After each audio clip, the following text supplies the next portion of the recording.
kita sekolah boarding. Insya Allah sekolah boarding ini memang sudah, kalau saya baca psikologinya, bahwa anak-anaknya memang sudah siap di usia SMP. Jadi untuk ayah bunda, saya harap tidak ragu untuk menyekolahkan anaknya di boarding. Assalamualaikum warahmatullahi wabarakatuh. Tabi pun jumpa lagi kita dalam podcast Yayasan Darul Hikmah bersama saya Novian Iskandar.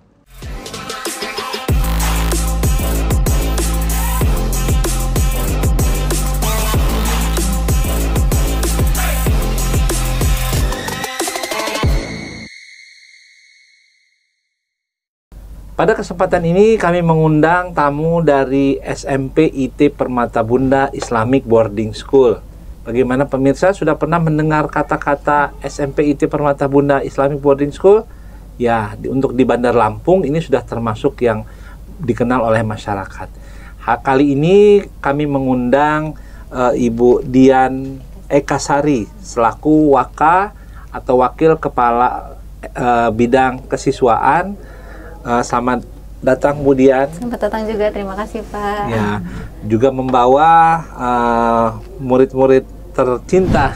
Apa kabar Bu Dian? Alhamdulillah sehat. Pak Novian gimana kabarnya? Alhamdulillah baik. Bu Dian membawa siapa kali ini? Nah ini dia, saya bawa dua siswa saya yang mungkin bisa jadi siswa unggulan ya, saya katakan begitu. Kenapa? Karena ini ada Nayaka, nanti bisa perkenalan. Ini adalah Ketua OSIS di sekolah kita. Kemudian ada Aisyah Rifa. Nah ini salah satu anak yang paling jauh Pak Novian. Gitu. Nanti bisa dijelaskan ya kenapa paling jauh, karena tinggalnya di Papua sebenarnya. Tinggalnya di Papua, betul. Sekolahnya di Bandar Lampung. Iya. Masya Allah luar biasa. SMP IT Permata Bunda Islamic Boarding School. Iya. Oke. Nah mungkin boleh kenalan dulu nama lengkapnya, biarin tahu asal SD-nya dari mana. Tadi kan sudah disepil ya. Nah silakan Kak Nayaka sama Kak Rifa. Ya, aku dulu ya. Perkenalkan, nama saya Nayaka Sabita Wafa. Dulu aku SD-nya di SDIT Permata Bunda 2. Oh, dulu dari Permata Bunda juga. Permata Bunda 2. Ya. Kalau Rifa? Ya, perkenalkan, nama saya Aisyah Rifa Zahra. Dan dulunya saya sekolah di SDIT Permata Papua. SDIT Permata Papua. Oh, Permata juga ya? Permata juga ya?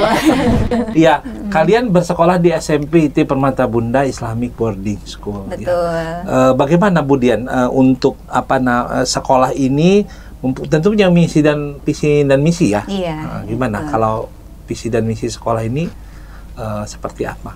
Kalau visi misi kita sebenarnya sama ya Pak, karena kan SMPT Permata Bunda ini merupakan salah satu unit dari Yayasan Darul Hikmah. Nah, visi misi kami sebenarnya sama, yaitu menjadi generasi yang Qur'ani, berkarakter, berprestasi. Ini harapan kami kepada anak-anak nanti setelah lulus begitu. Jadi semua unit kita itu akan disamakan untuk visi misinya. Seperti itu ya. Iya. Visi misinya sama. Iya. Menjadi siswa yang Qur'ani, berkarakter dan berprestasi. Nah, di sekolah SMP IT Permata Islamic Boarding School, ini kan ada kata-kata boarding school. Apa membedakan dengan sekolah yang tidak ada label boarding schoolnya, Bu Dian? Mungkin lebih kepada anak-anak ini boarding itu, kalau Kak zaman dulu bilangnya pondok, kalau sekarang kita bilangnya asrama ya. Jadi memang anak-anak ini wajib tinggal di asrama Pak, gitu. Mereka datang kemudian bersekolah di sana, memang niatnya untuk di asrama.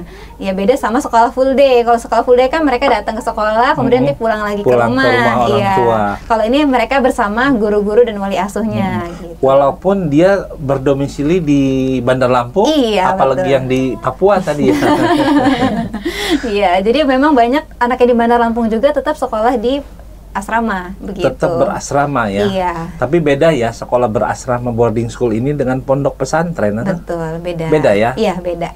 Bedanya apa, Bu? Nah, kalau kita pondok pesantrennya modern ya jatuhnya. Kenapa? Karena memang kita belajarnya ada pembelajaran dari kurikulum dinas juga, kemudian ada keseharian tentang agamanya begitu. Jadi memang sudah modern dan kegiatan kita tidak melulu yang tentang mengaji gitu, sholat, tapi ada kegiatan pembelajaran seperti biasa, seperti sekolah umum. Berarti dia mengadopsi juga muatan dari dinas pendidikan ya? Iya, dinas betul. Pendidikan, bukan dari kurikulum Depak ya? Bukan, dari kita dinas ke dinas pendidikan untuk perpaduannya. Depak itu kita nggak juga, tapi hanya untuk pondoknya ke perizinannya ke Kemenak itu aja. Oh gitu. Jadi muatan untuk yang sekolahnya itu mengadopsi dari kurikulum dinas. Iya. Kalau yang di asrama sebagian ngambil dari Kemenak, Depak ya, iya, Kemenak ya, Kemenak, iya. Kemenak seperti itu. Nah kurikulum yang dilaksanakan di SMP IT Permata Islamic Boarding School ini seperti apa kurikulumnya? Kalau kurikulum kita ada kurikulum dinas pastinya mengikuti pemerintah, kemudian ada kurikulum khas JSIT dan kurikulum khas sekolah ya atau kurikulum khas yayasan begitu. Jadi kita perpaduan di antara 3 kurikulum itu, di mana ya kita menyesuaikan juga, nggak melulu khusus yayasan saja gitu, tapi kita melihat perkembangan dengan kurikulum dinasnya seperti apa. Kalau dulu kurikulum Merdeka kita ikut gitu ya. Kalau sekarang dengan menteri yang baru Deep Learning kita juga ikut juga. Pada dasarnya perpaduan kurikulum ini meramu untuk menghasilkan tadi generasi yang Qurani, berkarakter dan berprestasi. Jadi itu integrasi dari kurikulum nasional juga mengadopsi dari kurikulum keislaman ya dalam hal ini. Jadi itu dijadikan satu dalam kurikulum di SMP IT Permata Bunda Islamic Boarding School. Kemudian metodenya seperti apa nih pembelajarannya yang diterapkan? Metode pembelajaran kita ini pastinya mengikuti JSIT dulu ya Pak ya, karena di JSIT itu ada metode pembelajaran terpadu dan ADLX Introflex. Nah mungkin nanti itu juga sebenarnya sudah ada. Apa itu? Oh ya, ADLX Introflex itu adalah sebuah pembelajaran yang memang sebenarnya sudah deep learning kalau kita itu. Deep learning? Iya, jadi pembelajaran kan sekarang lagi musim tuh pemerintah mempublikasikan dan mencoba menerapkan deep learning ya. Sebelumnya JSIT sudah ada. Nah inilah alhamdulillahnya sebenarnya kami sudah melaksanakan dari sebelumnya gitu. Jadi kelebihan dari ADLX Introflex ini anak tidak hanya sekedar menerima materi, tapi mereka mengalami pengalaman secara langsung. Dan di tahun ajaran baru ini kami juga memadukan dengan metode PJBL namanya Project Based Learning, di mana anak-anak itu membuat project dalam suatu kegiatan pembelajaran meliputi beberapa materi, nanti gabung dengan materi pembelajaran yang lain, dan anak-anak mulai dari merencanakan, kemudian melaksanakan sampai mengevaluasi. Nah itu adalah metode yang kita pakai untuk pembelajaran biasa. Tapi kalau untuk pembelajaran Al-Quran kita pakai juga metode dari JSIT, ada namanya Ilman Waruhan. Nah kita sama-sama pakai itu. Jadi untuk metode pembelajarannya menggunakan sistem PJBL tadi ya, pembelajaran Project Based Learning namanya. Jadi mengintegrasikan beberapa mata pelajaran atau beberapa tema ya seperti itu ya dalam suatu proyek, dan dilaksanakan oleh siswa mulai dari awal merancang merancang, kemudian melaksanakan dan mengevaluasinya. Pernah melakukan proyek apa aja nih? Nah ini coba. Sepertinya kakaknya bisa menjawab ini Pak, karena mengalami langsung ya. Proyek apa aja? Yang mungkin berkesan, yang itu kalian dari tahapannya seperti apa, boleh dijelaskan? Kalau P5 ya kita nyebutnya. Iya boleh. Kalau P5 itu dia belajar materi tapi pakai project. Jadi contohnya waktu itu ada pembelajaran PAI. Nah, tentang kesultanan negara Asia gitu, benua Asia. Nah, kita ngebuat scrapbook tapi tentang materi itu. Jadi buat projectnya scrapbook buku gitu. Terus kita gambar-gambar, kita tulis materinya di situ. Terus habis itu kita jadiin buku. Jadi kita buat buku sendiri gitu. Oh, jadi buat proyeknya buat buku sendiri tentang kesultanan di Asia, seluruh Asia. Masing-masing kelompok dapat satu. Oh, satu kelompok, satu negara maksudnya. Satu wilayah. Oh, satu wilayah. Jadi mulai dari itu tulis tangan apa pakai tulis komputer? Tangan kalau tulis tangan. Oh. Gambar sendiri. Gambar gitu sendiri, ya. mewarnai juga. Iya. Ada tulisan menghias sendiri dalam bentuk sampai berbentuk buku. Jadi bukunya cuma ada satu ya? Bukunya banyak. Nggak, maksudnya satu kelompok satu. Oh iya. Nggak bisa dicetak ulang karena ini tulis tangan ya. Kalau kita dalam pembuatannya mengetik kan bisa dicetak ulang ya. Iya. Oh gitu. Ini bukunya buku pop up. Jadi kalau bisa, iya kalau dibuka dia ada bentuk kerajaannya seperti apa. Oh kalau dibuka gitu. Dia jadi kayak 3 dimensi. Ya, oh gitu, Masya Allah. Terus mereka juga mempresentasikan ya, kemarin presentasi ke siapa saja? Ke Pak Iwan sama ke Bu Ratna. Wali kelas sama kepala sekolah. Kepala sekolah sama itu ya. Ini salah satu ya, mungkin masih ada proyek-proyek lain ya? Masih ada. Iya. Kalau dari kelas 8 yang mungkin? Dari ini kelas 8 ya, Pak, dari Papua ya. Orang tuanya di Papua ya. Ya sekolah di Bandar Lampung. Bagaimana? Sudah punya proyek, pernah melaksanakan proyek juga ya? Ada kemarin proyek yang baru aja selesai. Kemarin proyeknya itu proyek tentang jamur ya. Jadi kita mempelajari jamur. Jadi itu proyek jamur yang di sayur itu. Jamur tiram ya. Jamur tiram ya. Jadi tuh proyeknya tuh awalnya tuh kita pertama kenalin dulu kayak gimana tuh jamur-jamurnya. Nah, habis itu kita tuh mengunjungi tempat yang ada budidaya jamur. Ya, ada budidaya jamurnya. Oh, kalian berarti outing kelas bersama guru ke tempat tadi budidaya jamur ya, jamur apa tadi namanya, jamur tiram ya. Nah, habis itu kita belajar tentang jamurnya, habis itu ngerjain tugas-tugasnya. Nah, setelah itu kita dikasih tugas buat membuat olahan jamur gitu. Jadi kita membuat olahan jamur gitu, kemudian ya kita jual gitu. Jadi ada acaranya gitu. Itu festival mushroom ya, festival mushroom kemarin. Mushroom ya, bahasa Inggrisnya mushroom ya, jamur. Iya, jadi itu apa namanya, budidaya dari jamur bisa dibuat macam-macam ya. Iya. Itu jamur. Nah, kemudian untuk itu kan PJBL ya. Sebenarnya masih banyak lah ya proyek-proyek yang lain ya. Dan untuk kekinian sih sebenarnya sangat menarik menurut saya pembelajaran yang berbasis PJBL begini ya, proyek langsung daripada kita belajar tematis di kelas gitu. Ini kan lebih menarik, ada tantangan tersendiri memang ya, seperti itu. Kemudian untuk kehidupan boarding nih ya, sebelumnya kan di SD nggak sekolah boarding ya, sekolah full day ya. Nah, ini kira-kira kalau di sekolah boarding itu gimana kesehariannya terkait dengan dari pagi sampai, dari bangun tidur sampai malam tidur lagi. Kemudian apa saja yang dilakukan kegiatan ketika di luar jam pembelajaran dari Nayaka. Ya, gimana Naya? Jadi pertama itu jam 3 pagi biasanya kita bakalan dibangunin sama wali asuh untuk membersamai sholat tahajud. Jadi hari kita dibuka sama sholat tahajud dulu. Terus habis itu kita nggak tidur lagi, langsung mandi, sama biasanya ada yang nyiapin hafalan buat halaqah nanti paginya. Terus habis itu azan subuh, sholat, langsung halaqah sampai jam 6 biasanya kita halaqah Quran. Iya, ada yang setoran, murojaah sama tilawah. Itu dibersamai sama wali asuhnya. Nah, terus habis itu sampai jam 6 setelah selesai siap-siap sekolah. Biasanya ada yang gosok jilbab, terus ya siap-siap. Nah, terus habis itu sarapan kita di asrama. Nah, udah kayak gitu langsung piket berangkat ke sekolah. Di asrama piket dulu. Iya, piket bersih-bersih piket dulu kamar ya. sama piket makan gitu. Oh, piket kamar masing-masing tempat tidur, sama piket bekas makan. Iya, itu biasanya ada yang piket. Nah, terus habis itu sekolah. Baru berangkat sekolah. Sekolah seperti biasa lah ya, jam-jam sekolah. Jam berapa masuknya? Jam 7.15. 7.15. Sekolah sampai sore. Sampai sorenya jam asar. Iya, sampai habis asar. Sampai habis asar. Berarti jam sholat duha, sholat zuhur, sholat asar di sekolah. Iya. Makan siang pun di sekolah. Iya. Begitu ya. Iya.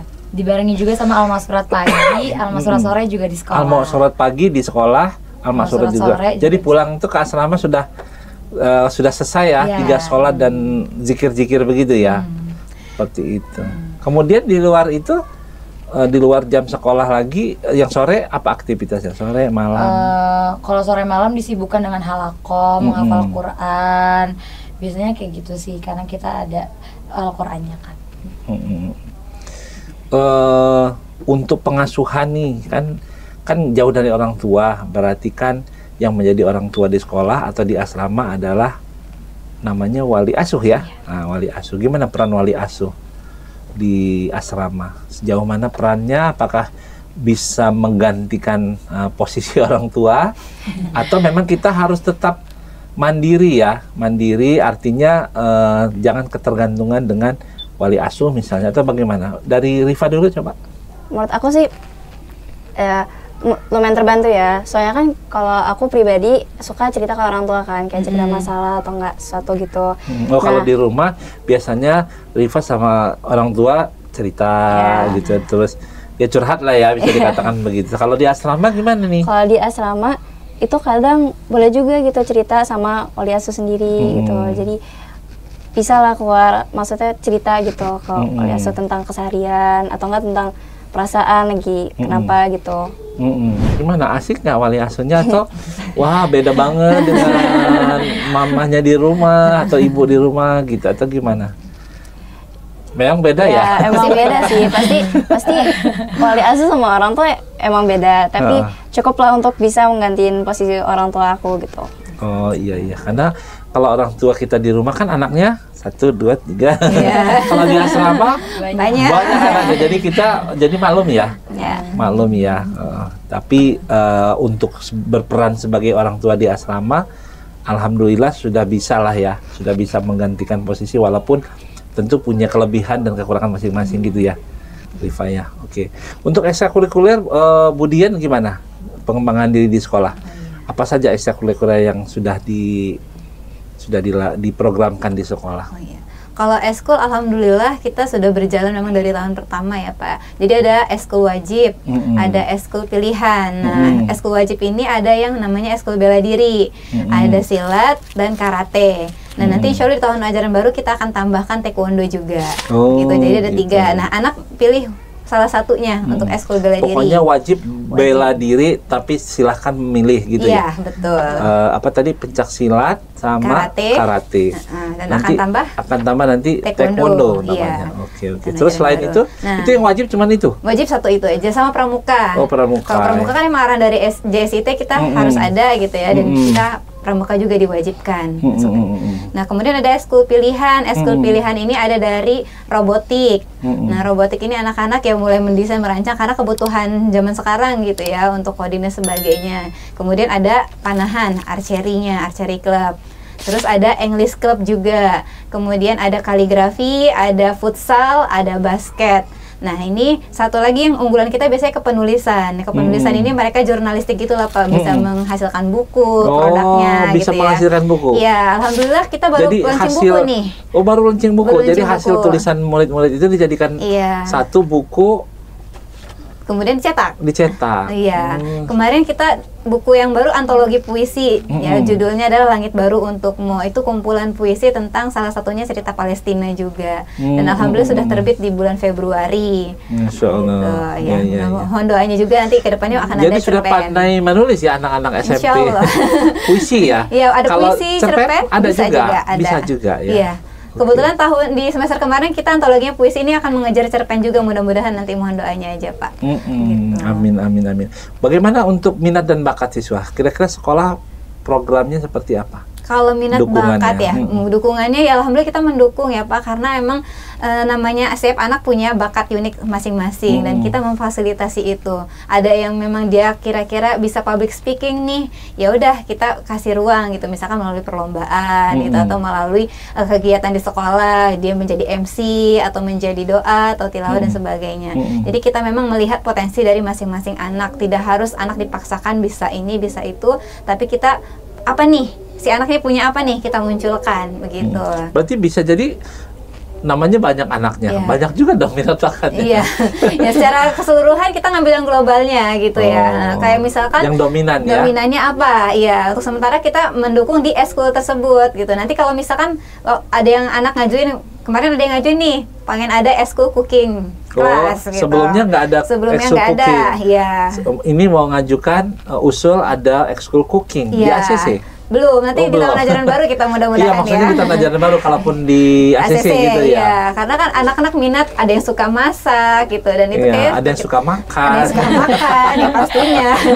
Iya, benar, saling mendukung gitu ya. Dan nanti kita pertimbangkan kalau memang itu mendukung dan memang memunculkan minat bakat anak, ya kita akan fasilitasi. Termasuk berarti menyiapkan peralatannya ya Bu ya. Sekolah yang menyiapkannya. Betul, itu adalah bentuk dukungan kita. Sekolah terhadap minat bakat, salah satunya hobi memasak tadi ya, cooking. Kalau di SD kan saya melihat juga ada sudah ada ya ekskul cooking ya, namanya kokcil. Oh iya, koki kokcil. cilik.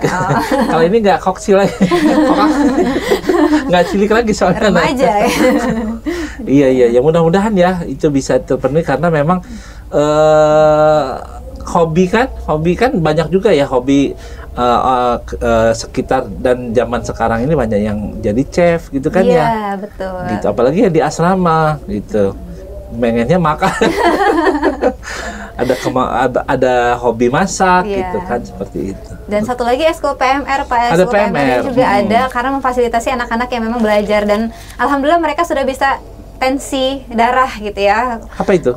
Ngecek tekanan darah, misalkan punya temennya ada yang sakit ya mereka membantu juga gitu. Sudah bisa menensi darah. Iya.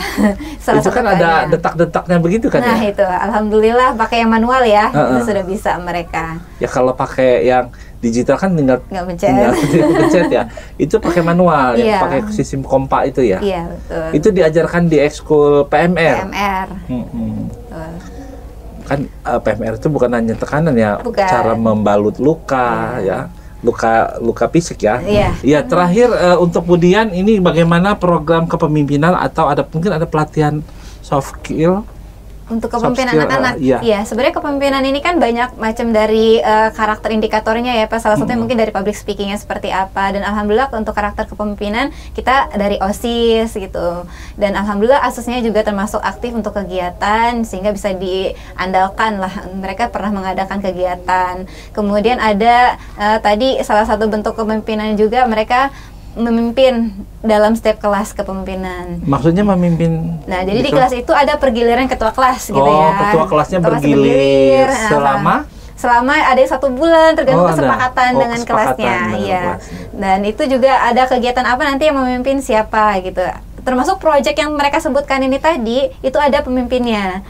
Oh, proyek A tadi scrapbook tadi siapa pemimpinnya, mushroom siapa pemimpinnya. Itu salah satu bentuk dukungan kita ya dalam bentuk kepemimpinan. Tapi anak-anak yang berarti kan setiap anak itu akan bergilir menjadi pemimpin, baik dia pemimpin jadi ketua kelas bulanan, jadi pemimpin proyek, kemudian jadi pemimpin mungkin diaktualisasi di dalam bentuk organisasi OSIS. Nah, sekolah itu ada semacam pelatihan atau pembekalan nggak untuk anak-anak itu supaya jadi pemimpin? Kalau bentuk pelatihan ada, jadi salah satunya OSIS mereka mengadakan LDK gitu. Dan kita juga kalau misalkan ada LDK dari JSIT kita turut serta untuk mengirim anak yang bisa diutus nih untuk siapa nih ikut pelatihannya. Dan salah satu bentuk soft skill lainnya pasti ada di MPLS ya Pak ya untuk kepemimpinan ini. Di program masa pengenalan lingkungan siswa biasanya di awal tahun ajaran baru kita ada salah satu materi tentang kepemimpinan gitu. Oke, luar biasa. Oke, tadi sudah disampaikan terkait program kepemimpinan ya, untuk para siswa. Nah, sekarang kira-kira di SMP IT Permata Bunda ini, yang boarding school ini, apa program unggulannya? Program unggulan kita setiap kelas 7, 8, 9 itu punya program unggulan masing-masing. Oh, punya masing-masing. Apa saja itu? Nah, kalau di kelas 9 ada namanya STUKOS, Pak. STUKOS. What is the meaning STUKOS? STUKOS ya, bukan student ngekos ya. STUKOS itu adalah Student Society Community. Jadi mereka ini yang kelas 9 itu di semester pertama turun ke masyarakat. Turun ke masyarakat. Iya, jadi mengabdi di masyarakat selama 1 pekan. Jadi kayak KKN ala-ala mahasiswa gitu ya? Iya, betul. Tapi ala-ala anak SMP. Anak SMP seminggu turun ke masyarakat, nginep di rumah warga, terus ngapain? Nah, ngapain nih? Boleh diceritain Kak nanti. Ini kan sudah selesai nih mereka. Oh, udah ya? Udah. Nah, kita itu nginap di rumah salah satu ibu asuh sama bapak asuh di situ. Nah, terus kegiatannya apa aja? Itu yang pertama ada ngajar TPA. Jadi kita ngajar-ngaji anak-anak. Ngajar. Jadi kalian kan sudah dapat nih dari sekolah belajar ngaji. Itu kalian terapkan juga mengajarkan ngaji di TPA di desa tempat kalian menginap. Satu rumah itu berapa orang? Anak-anaknya yang enggak, yang peserta STUKOS. Oh, kalau kita kemarin ada 4 orang. Ada 4 orang satu rumah, nanti teman yang lain di rumah yang lain gitu ya. Gitu. Seperti di tempat kamu, tempat Naya, programnya tadi ngajar ngaji. Terus apa lagi? Terus ada kita menjelajahi UMKM. Menjelajahi UMKM. Iya. Maksudnya ngapain? Jadi di situ tuh ada rumah yang memproduksi produk gitu dari hasil kekayaan alam di desa sana. tersebut. Iya. Apa yang kemarin pas Naya ikutin? Ada Coksula, itu coklat susu bubuk. Coksula namanya. Iya. Ada Coklat susu gula bukan? Heeh. Minuman. Iya, Oh, itu. minuman. Tapi Memproduksi bubuk. Coksula. Dia berbentuk coklat bubuk. Iya, coklatnya dari sana sendiri. Coklatnya dari hasil kebun masyarakat. Iya. Nah, Kemudian? terus ada ini cabai bubuk, itu beliau sendiri juga yang jemur segala macam. Jemur dibubuk sendiri. Kalian ikut ngebantuin ya. Kita ini aja sih beli kemarin. Tapi ngelihat prosesnya ya. Iya, Lihat dikasih prosesnya. tahu. Jadi kalian merasakan bagaimana membuat cabai bubuk. Iya. Kayak cabai bubuk ini kayak Bon apa? cabe ya. Bon cabe ya. Iya. Betul. Terus apa lagi? Kalian dapat apa lagi di Stukos Ini programnya? kita juga adain lomba antar dusun. Lomba ya. antar dusun. Lomba apa itu? Lomba hafalan, lomba azan, sama lomba mewarnai. Oh, itu anak-anak semua pesertanya. Oh. Iya. Kalau Rifa belum Stukos ya? Belum Karena Stukos. belum kelas 9. Ini kelas 8. Khusus kelas 9 Stukos. Iya. Kalau kelas 8 programnya apa, Bu Dian? Unggulannya ekspedisi biasanya. Ekspedisi. Iya. Ekspedisi maksudnya? Apa Kak? Jadi kalau misalnya biasanya tuh namanya study tour ya atau nggak field Oh, trip. iya, Nah, iya, tapi iya. kalau misalnya di sekolah kita itu namanya ekspedisi. Apa bedanya dengan study tour atau tadi namanya field trip? Kalau ekspedisi apa bedanya? Jadi yang membedakan tuh kalau field trip kan biasanya kayak cuman jalan-jalan gitu kan, jalan-jalan kemana gitu. Nah, terus kalau ekspedisi ini kita tuh ke suatu tempat tapi juga sekaligus belajar juga di situ. Belajar dan kita juga ngerjain tugas. Oh. Jadi misal kita habis dari Museum Sangiran ya, Museum Sangiran. Sangiran di Solo? Iya. Nah, Sangiran di Solo itu. Nah, habis kita selesai ke situ, nanti habis itu kita langsung ngerjain tugas. Tuh tugasnya kasih. Nah, tugasnya tuh kita disuruh dokumentasiin, disuruh rangkum, pokoknya tuh Mencatat informasi lah ya. Informasi itu satu titik namanya Sangiran. Iya. Titik-titik yang lain juga sama seperti itu ya. ya. Jadi setiap kali kita mengunjungi tempat gitu, setelah itu kita pasti langsung ngerjain tugas. Ngerjain tugas supaya mengaitkan dengan pembelajaran gitu ya. Iya. Itu ekspedisinya. Tempat-tempatnya memang khusus yang misalnya kayak tadi Sangiran, terus tempatnya yang bukannya misalnya kayak wisata gitu-gitu atau tempat yang bagaimana biasanya dikunjungi pada saat ekspedisi? Kalau pas ekspedisi tuh kita ke Museum Sangiran, habis itu kita juga ke Candi Prambanan. Setelah itu juga kita ke Taman Pintar, habis itu juga ada yang tour jeep itu ya. Ngebatik. Ya. Ya, Membatik. Ngebatik ya ada. Membatik juga ada ya.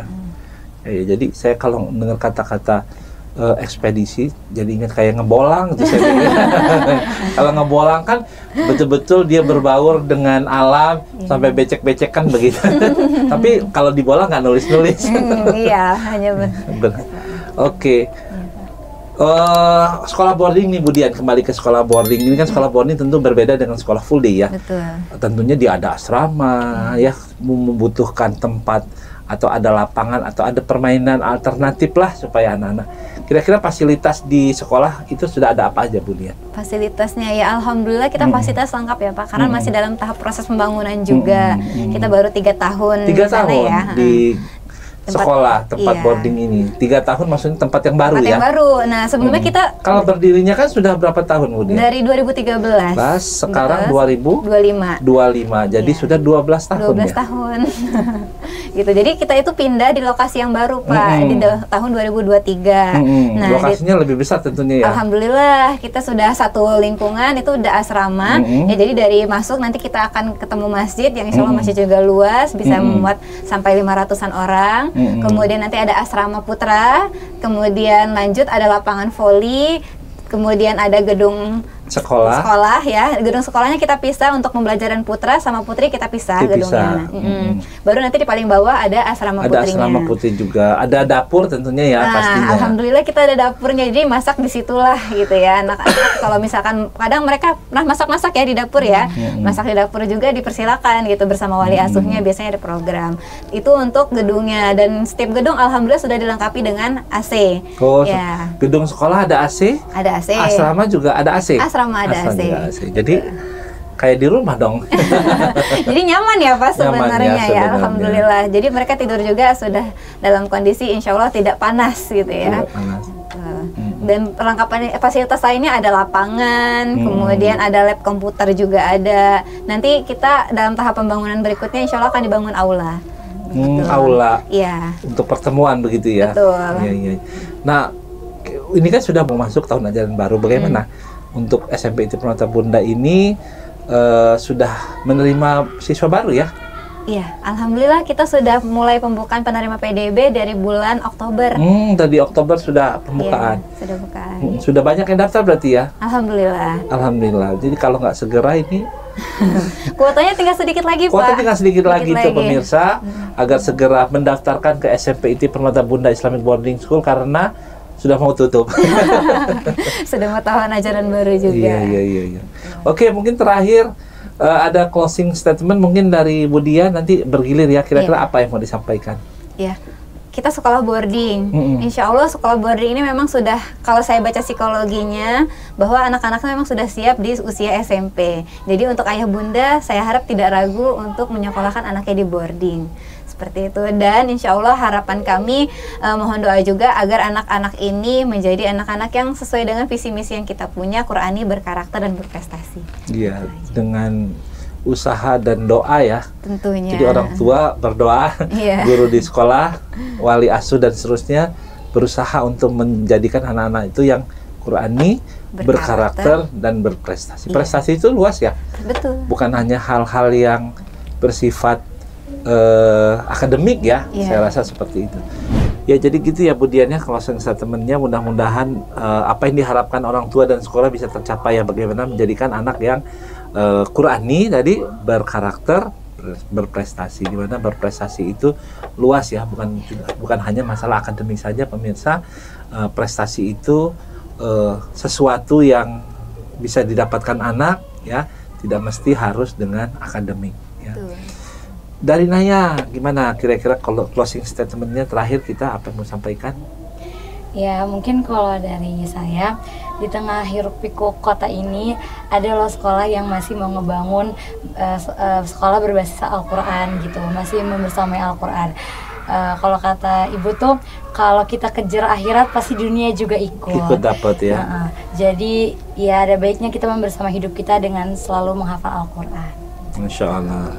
Dari Rifa, apa yang mau sampaikan? Dari saya ya, buat kalian jangan takut buat masuk sekolah boarding ya. Karena ya pasti awalnya memang kita tuh bakal ngerasa berat gitu dalam asrama gitu kan, bakal merasakan hal-hal yang berat. Tapi lama-kelamaan itu juga bakal ujung-ujungnya biasa aja gitu, karena juga kita terbantu sama teman-teman ya, teman-teman, kakak kelas sama adik kelas juga. Bahkan ya saya juga jauh-jauh ya dari Papua gitu, sekolah di Lampung gitu. Dan ini juga buat pengalaman. Ya, membuat pengalaman baru lah. Iya, jadi memang beda ya sekolah boarding dengan sekolah full day ya. Jadi tentu punya susahnya sekarang lah, bisa dikatakan itu ya. Susahnya sekarang, tapi nanti banyak pengalaman ya Bu Dian. Kita kan produknya bukan produk boarding. Ya, jadi memang itu mudah-mudahan pasti upaya kita sekolah di sekolah boarding ini nanti akan ada hikmahnya setelah itu gitu ya, setelah dewasa. Oke, terima kasih sekali lagi atas kedatangannya, atas undangan kami. Mudah-mudahan SMP ITB Permata Bunda Islamic Boarding School makin maju, makin sukses dan mencapai visinya tadi ya, menjadikan anak-anak yang Qurani, berkarakter dan berprestasi. Amin. Ya, mudah-mudahan. Demikian pemirsa, jumpa kita di podcast kali ini. Mudah-mudahan kita jumpa kembali dalam tema yang lebih menarik lagi. Mohon maaf bila ada hal-hal yang kurang berkenan. Saya akhiri. Assalamualaikum warahmatullahi wabarakatuh.